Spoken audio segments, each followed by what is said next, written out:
महाराष्ट्र काय कर्नाटक काय सर्वांनी सबस्क्राईब करा खिलार महाराष्ट्राची शान आणि क्लिक करा बेल आयकॉनवर. एन्जॉय.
नमस्कार, माझं नाव चेतन चंद्रकांत महालदार, मंगसुळी, तालुका कागवाड, जिल्हा बेळगाव.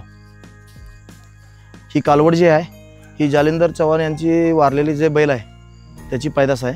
2.5 वर्ष वयाची आहे, अजून काही गाभण नाही आहे.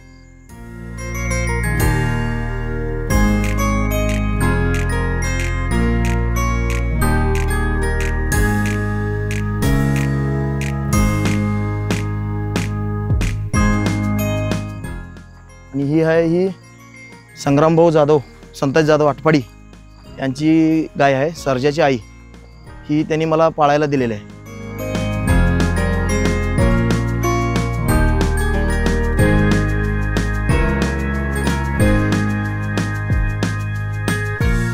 ही जी गाय आहे ही मी कोकळेमधून आणलेली आहे. कोकळे शिवा गुरव म्हणून होते, त्यांच्याकडून 2016 साली मी आणलेली गाय आहे ही.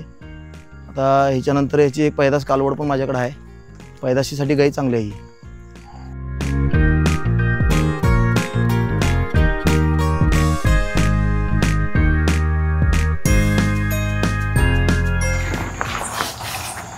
ही गाय माझ्या घरचीच आहे, जे कोकळ्यातून आणलेली गाय आहे म्हणून सांगितलं. त्याला जन्मलेली सलगरी गाईला जन्मलेलीच आहे कालवड. मळणगाव हौशा बैलाची पैदास आहे आणि हिला झालेली पैदास मी 3.25 लाखाला 14 महिन्याचे खोंड विकलेलं आहे. आता आणि परत खाली कासाला चिक्या बैलाचं खोंड आहे. हे जे खोंड आहे अनिल माने डपळापूर यांच्या हौशा बैलाचं शेद्दापूर खाणीचं आहे. आता सध्या ह्याचं वय 2.5 महिने आहे. 2.5 महिने वयाचं खोंड आहे. मला का आता दावणीला आम्ही आता बऱ्याचशा ब्लड लाईनच्या किंवा वेगवेगळ्या वळूंची पैदास तुमच्या दावणीला पाहतोय. तर हे खिलार सांभाळताना कशा प्रकारचं पुढचं भविष्यातलं नियोजन आहे तुमचं? म्हणजे आम्हाला घरातच पैदास करायची इच्छा आहे. म्हणजे आम्हाला बाहेर विकत आणून किंवा पैसा घालून करण्यापेक्षा स्वतः घरात पैदास करण्यात आपल्याला मजा आहे. आता तसं पाहायला गेलं तर खिलार सांभाळणं किंवा ती थोडीसं काही जण म्हणतात की अवघड गोष्ट आहे किंवा ती दूध कमी देते किंवा काय, तर तुम्ही एवढ्या काही सांभाळता तर कसं नियोजन करता? खुराक, वैरण? आम्ही फक्त वैरण, चांगली वैरण तिला जर चांगली दिलं तर सशक्त आहार चांगलं दिलं, आहार वेगवेगळ्या पद्धतीचं मक्का, ज्वारी असं सगळं दिलं तर तिला खुराकची काही गरज नाही गाईला.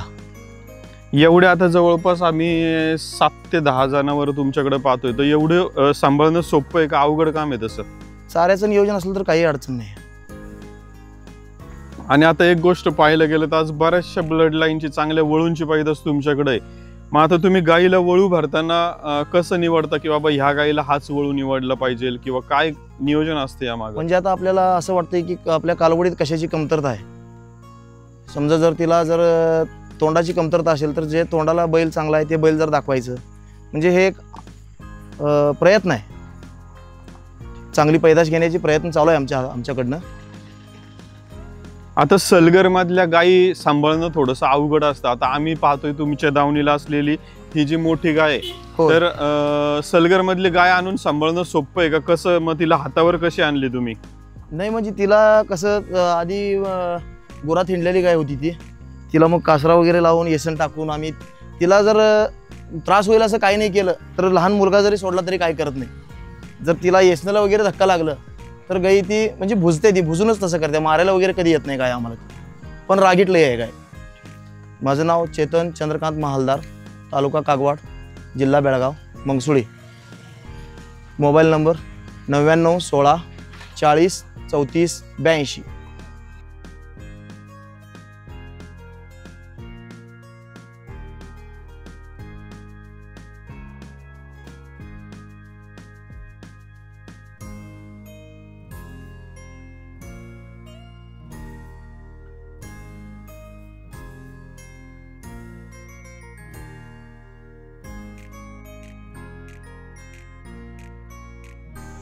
ही गाय आहे दादा, ही आमची आता 4थी पिढी चालू आहे.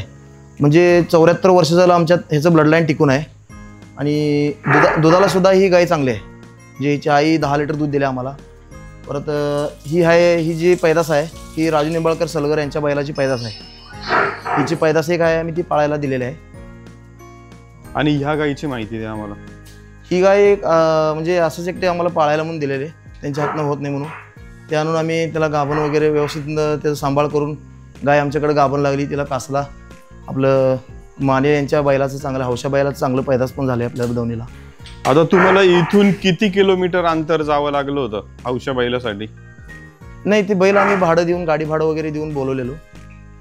आता गाडी भाडं जेव्हा वळूला दिलं जातं तेव्हा गाय नेण्यापेक्षा वळू येणं सोपं आहे का गाय नेणं सोपं आहे? गाय म्हणजे कसं, एक एक जनावर भुजतात, मग तिथे गेल्यानंतर ते घाबरून गाभण राहण्याला वगैरे दमवतात. पण एक एकदा असं परिस्थिती आहे, लांबची वळू, चांगली टॉपची वळू जागेवर येत नाहीत, म्हणून तिथं आपल्याला जावं लागतंय. म्हणजे ही चांगली फॅसिलिटी की वळू येणं ही? हा, वळू येणं हे चांगली फॅसिलिटी. भले गाडी भाडं दुप्पट गेलं तरी चालतंय, आम्हाला काय अडचण नाही. खिल्लार महाराष्ट्राची शान.